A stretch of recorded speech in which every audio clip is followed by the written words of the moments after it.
छोटे से कस्बे में एक पुराना सा मकान था जिसके आंगन में तुलसी का पौधा खामोशी से खड़ा रहता था। उस घर में एक लड़की रहती थी, रीता। उसकी उम्र कोई 22-23 साल रही होगी।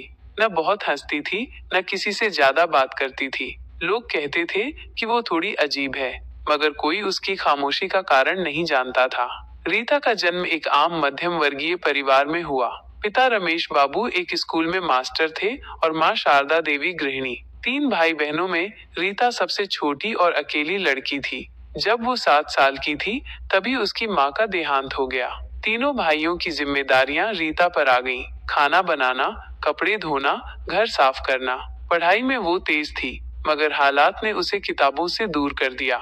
रीता के पिता बेहद सख्त थे। उन्हें लगता था कि बेटियों को ज्यादा आजादी देना घर की इज्जत को खतरे में डालना है। रीता की छोटी छोटी बातों पर डांट पड़ती, कई बार मार भी। मोहल्ले की औरतें कहती, अब माँ नहीं रही, इस लड़की को कौन सिखाएगा। कोई ये नहीं समझता कि माँ की कमी कैसे एक मासूम बच्ची को अंदर ही अंदर तोड़ रही थी।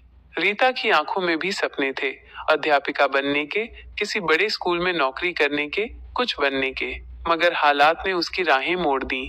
12वीं पास करने के बाद पिता ने पढ़ाई बंद करवा दी। बोले, अब तू घर का काम देख, तेरे भाइयों को पढ़ाना है। रीता चुप रही, आंखों में आंसू भरकर किताबें एक बक्से में रख दी। समय बीतता गया, रीता बड़ी होती गई, मगर उसके दिल में एक अकेलापन घर कर गया। बाहर से शांत दिखती रीता भीतर से तूफान थी। उसके भाई अपने अपने जीवन में व्यस्त हो गए। कोई बाहर नौकरी पर, कोई शहर में पढ़ाई कर रहा था। घर में अब सिर्फ रीता और उसके पिता रह गए थे।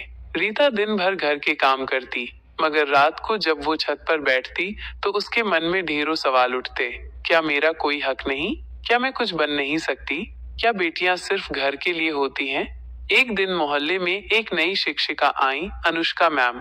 उन्होंने रीता को देखा और उसकी आंखों में छिपी प्यास को पहचान लिया। उन्होंने रीता से बातचीत शुरू की और धीरे धीरे उसका आत्मविश्वास लौटाने की कोशिश की। उन्होंने रीता को मुफ्त में कोचिंग पढ़ाने का प्रस्ताव दिया। रीता के अंदर फिर से कुछ जगने लगा। वो पिता से डरते डरते बोली, मैं शाम को पढ़ने जाना चाहती हूँ। पिता ने डांट कर मना कर दिया, मगर पहली बार रीता चुप नहीं रही। बोली, मैं पढ़ना चाहती हूँ चाहे जो हो। ये उसके जीवन की पहली बगावत थी। पिता ने रीता से बात करना बंद कर दिया। मोहल्ले में बातें फैल गईं कि रीता अब घर के बाहर जाती है। औरतें ताना मारती, लड़की हाथ से निकल गई, मगर रीता ने सब सहा। उसने फिर से पढ़ाई शुरू की, किताबें खोली, कलम उठाई। अनुष्का मैम ने उसे प्रतियोगिता परीक्षा की तैयारी करवाई। इसी दौरान कोचिंग में रीता की मुलाकात नीरज से हुई। नीरज पढ़ा लिखा समझदार लड़का था। वो रीता की खामोशी में छिपे दर्द को समझता था। दोनों के बीच एक दोस्ती सी बन गई। धीरे धीरे ये दोस्ती गहराने लगी। रीता को पहली बार लगा कि कोई है जो उसे समझता है, बिना किसी स्वार्थ के।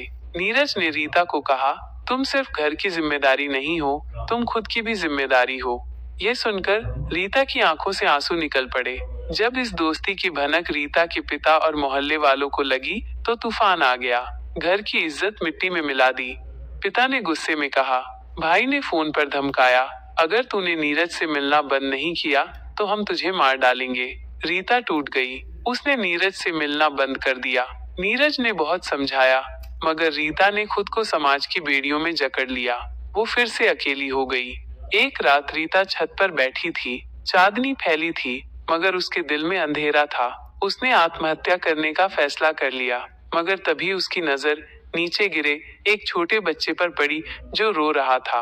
वो भागकर नीचे गई और बच्चे को गले से लगा लिया। उस मासूम की मुस्कान ने उसे रोक लिया।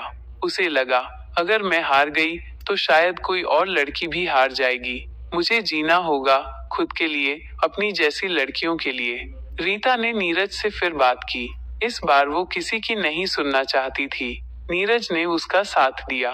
दोनों ने मिलकर एक छोटी सी लाइब्रेरी खोली, रीता की दुनिया, जहाँ लड़कियां आकर पढ़ सकती थी, बात कर सकती थी, सपने देख सकती थी। धीरे धीरे रीता ने प्रतियोगिता परीक्षा पास की और एक स्कूल में अध्यापिका बन गई। अब वो लड़कियों को पढ़ाती थी, उन्हें आत्मनिर्भर बनाती थी। जब रीता को सरकारी नौकरी मिली तो पूरा मोहल्ला चौंक गया।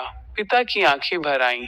उन्होंने पहली बार रीता के सिर पर हाथ रखकर कहा, माफ कर दे बेटी, मैं तुझे समझ नहीं पाया।